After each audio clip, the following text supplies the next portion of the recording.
When I walked out of Apex Dynamics for the last time, cardboard box in hand, 18 years of my life condensed into a few desk trinkets and a coffee mug, I wasn't devastated. I wasn't even angry. I was calm, maybe too calm. After almost 2 decades as a senior executive, I had known for months the writing was on the wall. Leadership changes, strategic realignments, the usual corporate jargon that meant someone up top wanted different blood in the chair I'd warmed for so long. Still, I didn't expect the actual conversation to be so sterile.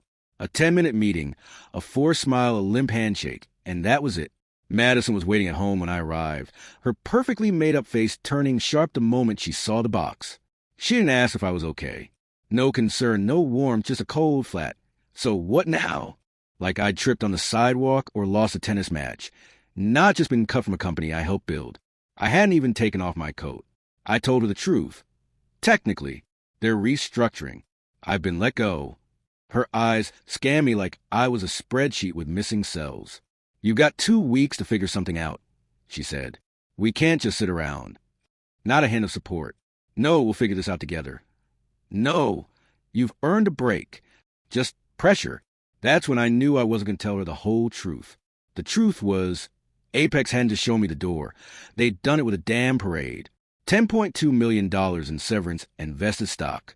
A fully paid beach house in Santa Barbara, valued at just under $5 million, slid into my name as a parting gift for spearheading the company's merger deal 2 years back. On top of that, a consulting contract that paid me $250,000 a year to do absolutely nothing except keep my mouth shut about certain boardroom decisions. I hadn't earned a win like that. I'd survived long enough to cash in, and now I had options. But Madison didn't know any of that. She had no clue we could coast for the rest of our lives if we wanted, and I wasn't about to tell her. Not yet. I wanted to see her, really see her, when she thought the money was gone. We'd been married 12 years. Long enough to weather hard times. Or so I thought. But as I stood there, my shirt collar still tied around my neck, I realized I didn't know what she was made of.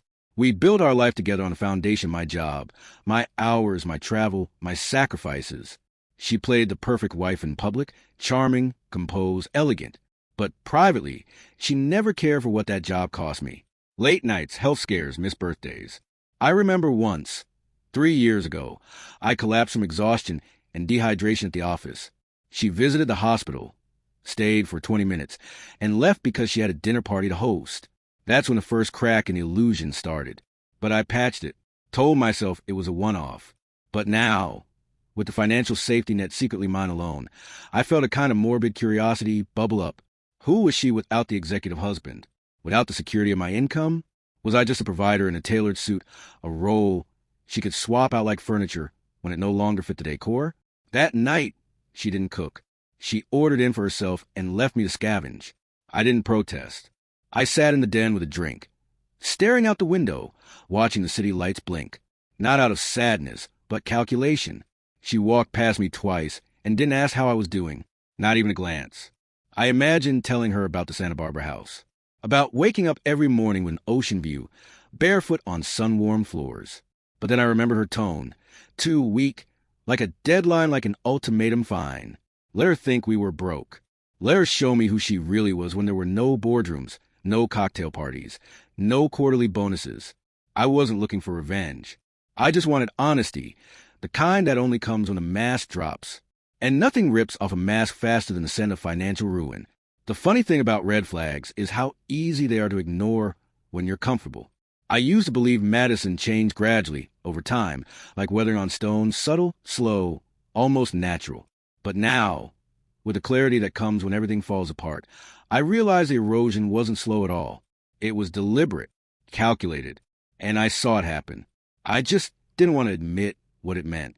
When we first met, she was magnetic, warm, clever, ambitious in a way that felt charming rather than threatening. She'd light up every room we entered, and somehow always made me feel like I belonged there beside her.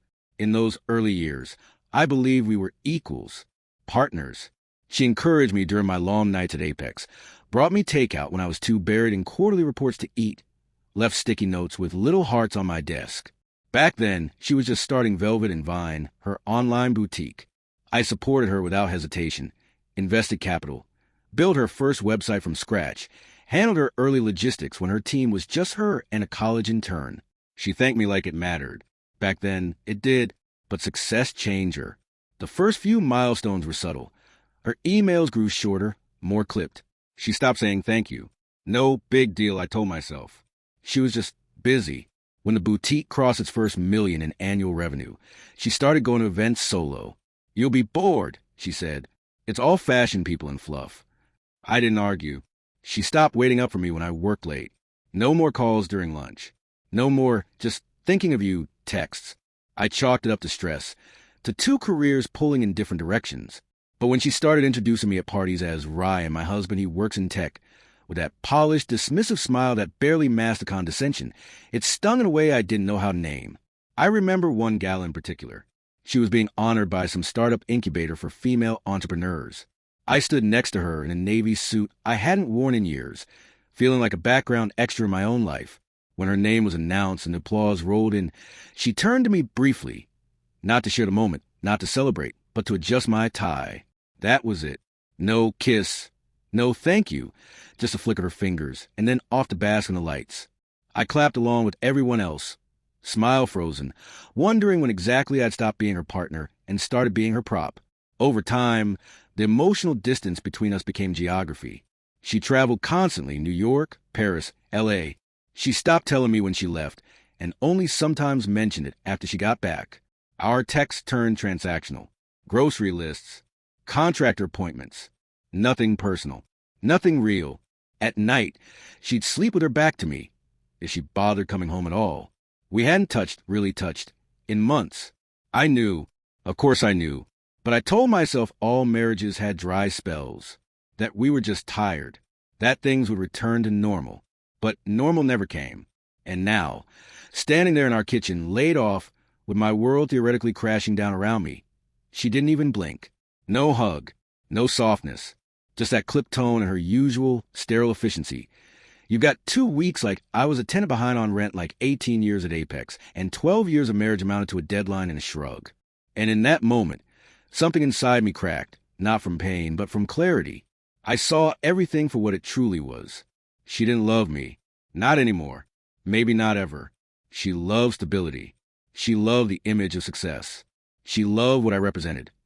A dependable, steady man with a high-earning title and the social polish to stand beside her without stealing the spotlight. But me, Ryan the person, the man who stayed up nights worrying about payroll and performance reviews, the man who believed in quiet loyalty and shared burdens, that man was invisible to her. Looking back, I don't think she even noticed me fading. I was just the scaffolding while she built her life. Now that the structure was complete, she didn't need me propping it up anymore. She wanted solutions, not feelings. Results, not reflection. And for the first time in years, I didn't feel broken by her coldness. I felt awake. I didn't argue with her. I didn't beg for understanding. I didn't explain the truth, that I was wealthier now than I'd ever been, that I could retire tomorrow, buy an island, and disappear.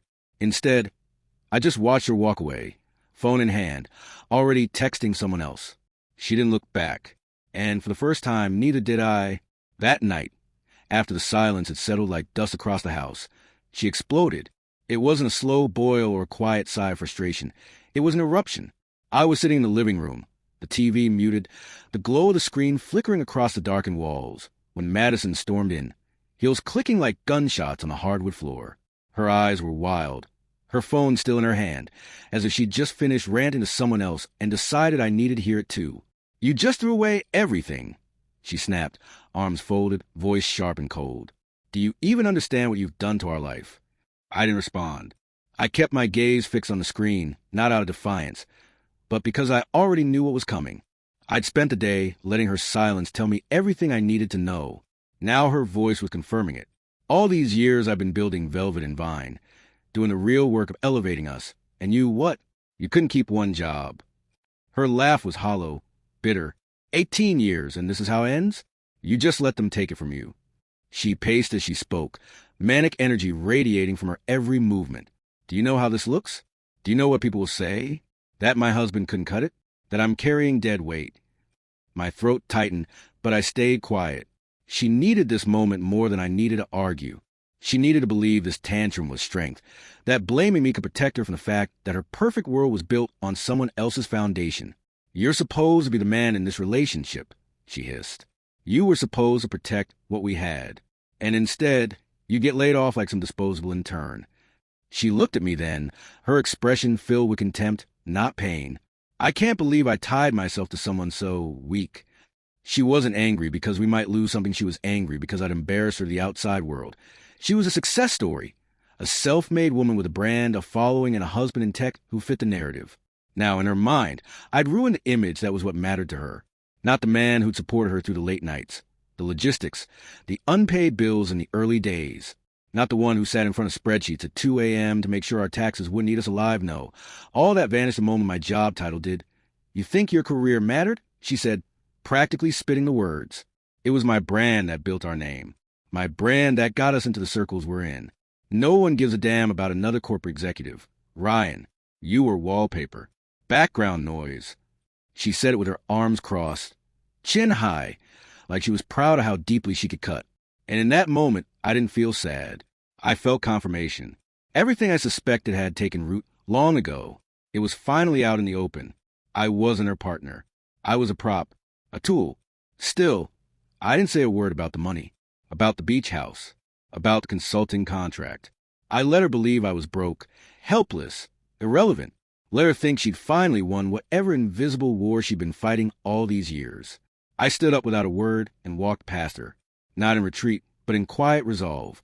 I went into the office and closed the door behind me, pulled up my encrypted email, and messaged my financial advisor, someone I'd used once before for high-level asset shielding.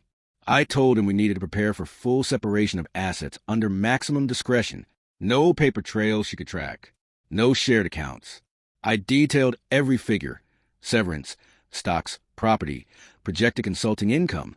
He replied within 15 minutes with a secure plan. Then I called my brother in Colorado. We hadn't spoken much over the years, but he picked up on the second ring. I told him I might need a place to land, somewhere quiet, off-grid, no questions asked. He didn't hesitate. Said I could come any time. Room was already there if I needed it. I hung up feeling something I hadn't felt in a long time: relief. When I came out of the office, she was still in the kitchen, texting furiously. She didn't look up. She didn't ask what I'd been doing. In her mind, I had no moves left, no power, but I did. And now I had something else too: clarity. Not just about her, but about myself. For that week, I played the role she had already cast me in. I talked about tightening the budget, about cutting subscriptions, about how I'd applied to a few temporary positions just to keep cash flowing. I mentioned things casually, over coffee or in passing. Never dramatic, never pleading. I told her I'd sent out resumes to mid-level consulting gigs, even a project manager role at a startup that paid a fraction of what I used to make.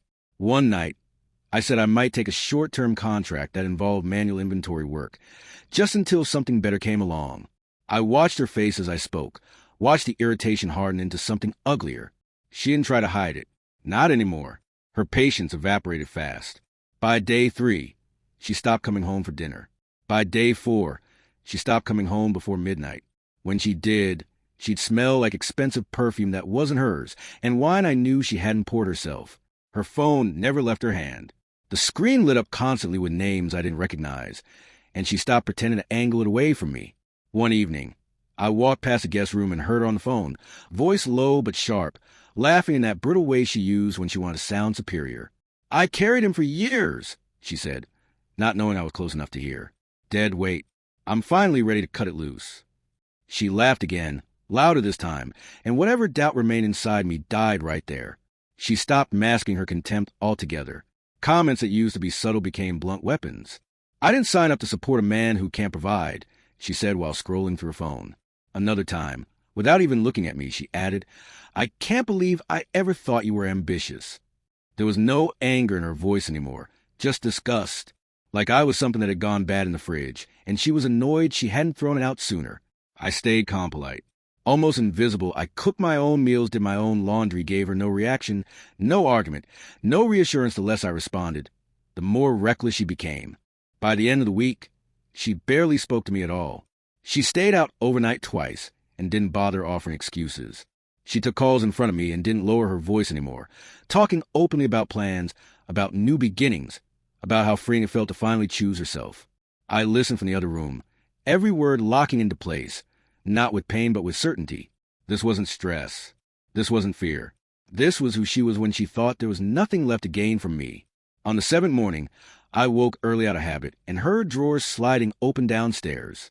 The sound was deliberate, purposeful, not searching, packing. I walked into the bedroom and found her standing by the closet with a suitcase open on the bed. My clothes were folded with mechanical precision, stacked like inventory, shirts I'd worn for years, shoes she once bought me as gifts, my watch, placed carefully in a side pocket like it was already an afterthought. She didn't look surprised when she saw me. I figured I'd save us both the awkward conversation, she said coolly, zipping the suitcase halfway.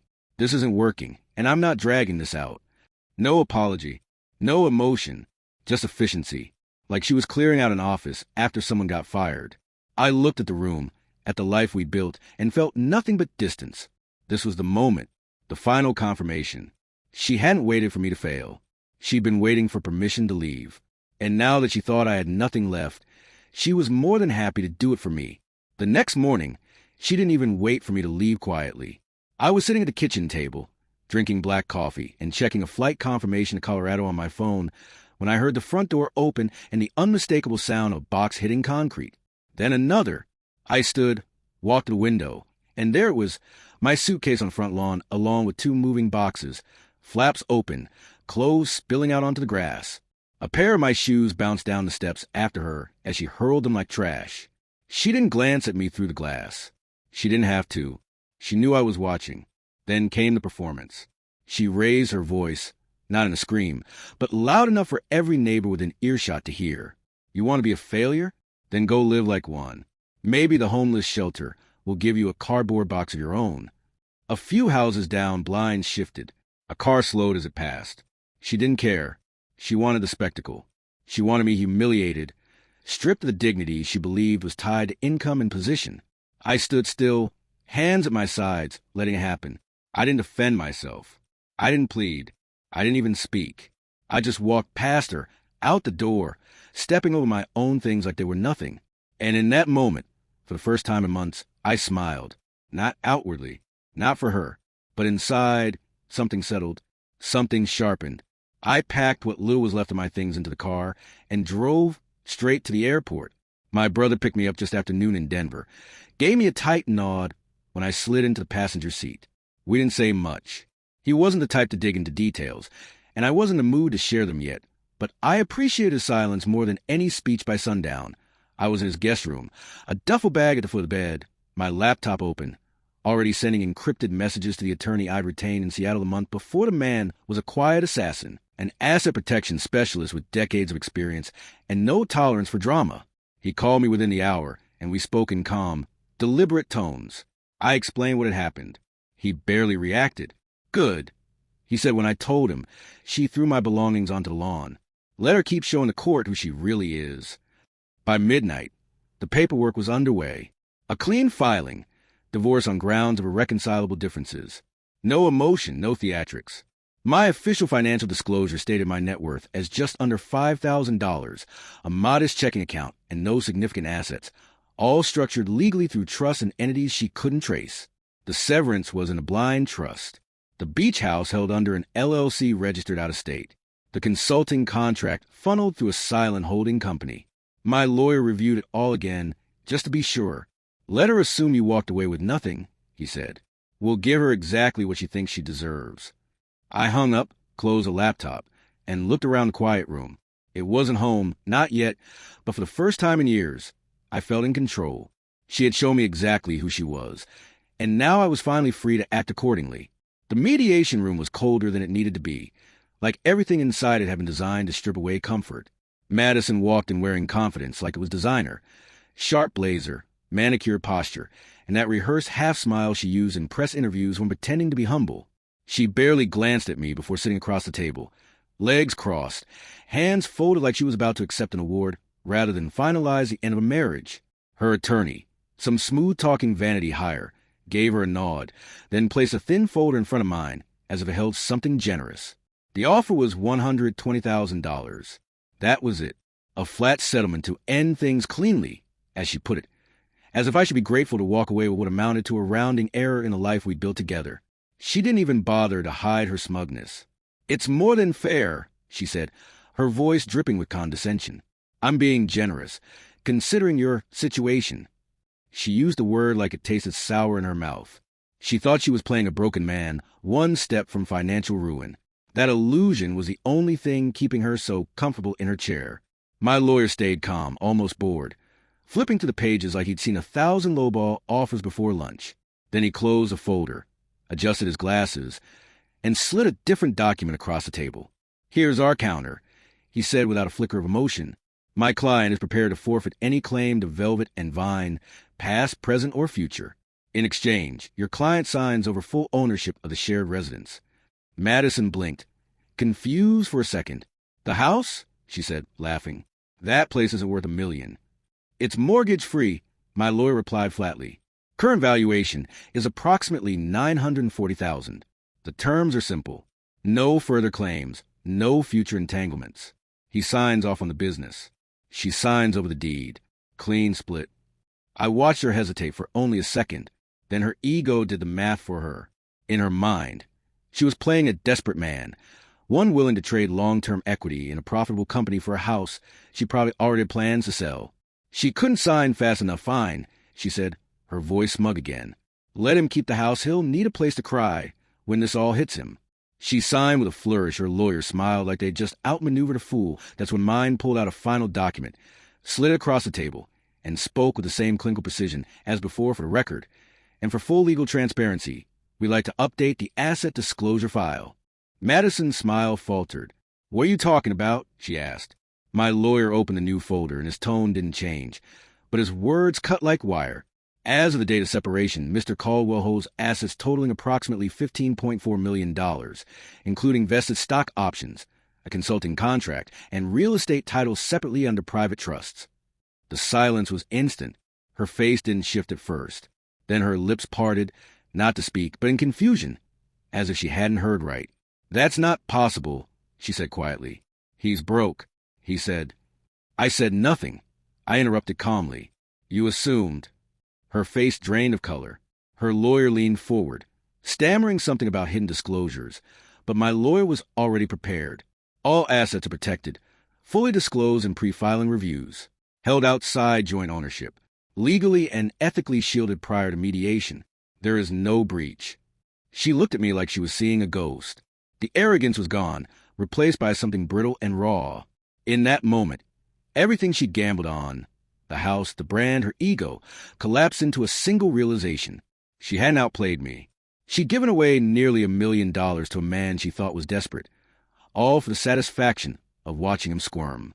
And now she sat in a chair across from someone who had let her believe every lie she wanted to hear until the ink was dry. The second the realization hit her, the temperature in the room shifted. Madison's voice, once smug and clipped, erupted into something primal. She stood up so fast her chair tipped backward, her face flushed with rage and disbelief. "You lied to me," she screamed, pointing across the table like I'd just committed a crime. "You manipulated this whole thing. You tricked me." Her voice cracked under the pressure of her own fury, and for a moment, she looked genuinely unhinged. My lawyer didn't flinch. Calm as ever, he waited until her voice dropped just enough to be heard clearly over the chaos.